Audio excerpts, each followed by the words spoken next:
आइए जेनेटिक्स को सारे इंपॉर्टेंट टर्म्स को समझते हैं, जिसको पढ़ते ही और समझते ही आपका जेनेटिक्स से रिलेटेड कोई भी बायोलॉजी का रिटन एग्जाम या एमसीक्यू कोई भी एग्जाम हो जिसमें जेनेटिक्स से क्वेश्चन आएंगे छूटेगा नहीं।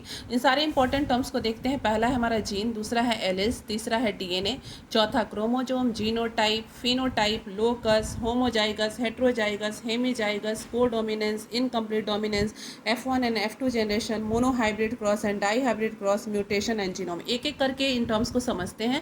सबसे पहले आप जीन को समझिए। जीन जो होता है वो डीएनए का वो छोटा सा सेगमेंट होता है जो किसी स्पेसिफिक प्रोटीन या ट्रेट को कोड करता है। अब एलिस को समझिए। एलिस जो होता है वो जीन का ही डिफरेंट फॉर्म होता है। जैसे टॉल है तो टॉल के लिए आप टी यूज करते हैं, कैपिटल टी, और ड्वार्फ के लिए आप स्मॉल टी को यूज करते हैं। डीएनए जो है वो डीऑक्सीराइबोन्यूक्लिक एसिड इसका फुल फॉर्म होता है, जेनेटिक मटेरियल है। और यहाँ पे आप देखिए कि एक सेल का स्ट्रक्चर, इसके अंदर ये न्यूक्लियस है, इसमें क्रोमोजोम पाया जाता है। इस क्रोमोजोम को आप बाहर निकाल के ऐसे क्लियरली समझ सकते हैं कि इस क्रोमोजोम के का स्ट्रक्चर आपको एक्स शेप का दिख रहा है। इस पे जो होता है जेनेटिक मटेरियल डीएनए होता है। इसी डीएनए पे जो होते हैं आपके जीन होते हैं जो आनुवांशिक लक्षणों को कैरी करते हैं। नेक्स्ट है क्रोमोजोम। क्रोमोजोम आपने समझ ही लिया क्या है। फिर जीनोटाइप और फिनोटाइप को समझिए। जैसे आप किसी भी कैरेक्टर को दिखाते हैं तो मान लीजिए आप टॉल को दिखा रहा है तो टी और टी जो होते हैं ये बेसिकली आपको देख देख के पता चल जाता है कि ये टी और टी फॉर टॉल है। लेकिन आप जो है अगर इसमें कंडीशंस दिखाते हैं जीन का तो आप दिखाते हैं कि टी टी मान लीजिए और टी और टी, तो आपने इसको कर लिया 1 और बेसिक ये 2 बार होगा 1:2:1। तो ये जो कंडीशन है ये आपकी जीनोटाइप होती है, और जो देखते ही आप बता देते हैं कि ये टॉल है कि ड्वार्फ है, ये आपका फिनोटाइप होता है। लोकस जो होता है स्पेसिफिक वह पर्टिकुलर स्थान होता है जहाँ पे डीएनए के उस सेगमेंट पे जीन प्रेजेंट होते हैं। नेक्स्ट है होमोजाइगस कंडीशन और हेट्रोजाइगस कंडीशन। तो होमोजाइगस कंडीशन आप समझिए। हम टॉल का ही एग्जाम्पल ले लेते हैं। एक जैसा कैपिटल टी जो है टॉल को वो कर रहा है, इसको आप होमोजाइगस, इसको भी आप होमोजाइगस कह सकते हैं जो ड्वार्फ के लिए है।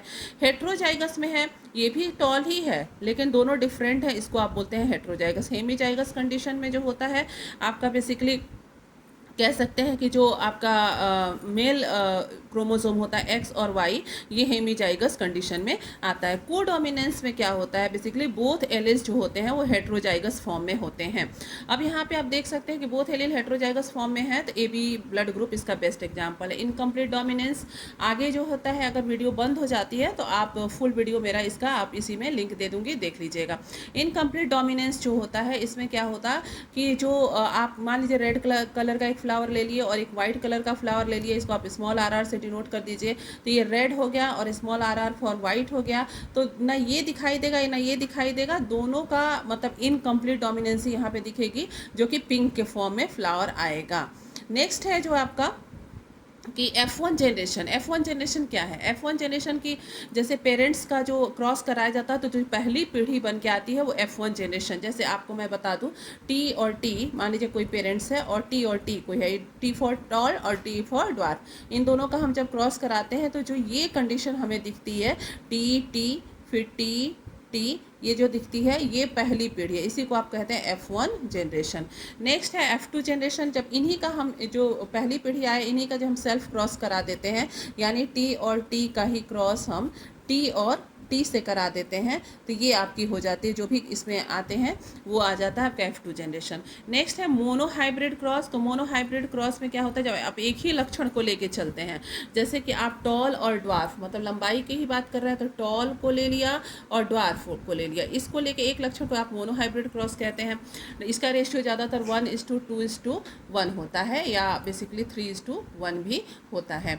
अब डाई हाइब्रिड क्रॉस क्या है, जब आप दो लक्षणों को लेते हैं, मेंडल्स के नियम में आप देखते हैं, मेंडल्स के जो 7 पेयर कैरेक्टर थे उसमें आप देखते हैं तो रिंकल्ड राउंड सीड और ऐसे करके और येलो और ग्रीन सीड, तो दो लक्षण को लेके चलते हैं तो डाई हाइब्रिड क्रॉस ये होता है। फिर है म्यूटेशन। जब डीएनए के किसी सेगमेंट में अचानक से चेंजेज आता है तो होता है म्यूटेशन, और डीएनए के पूरे सेगमेंट के सेट को हम बोलते हैं जीनोम। आगे आने वाले उसमें हम जो है 3 टॉपिक लेके आए हैं, genetic Mendel's law, Punnett square और जेनेटिक डिसऑर्डर। अगर आपको इसमें से कोई भी टॉपिक समझना है तो आप प्लीज़ कमेंट सेक्शन में बताइए।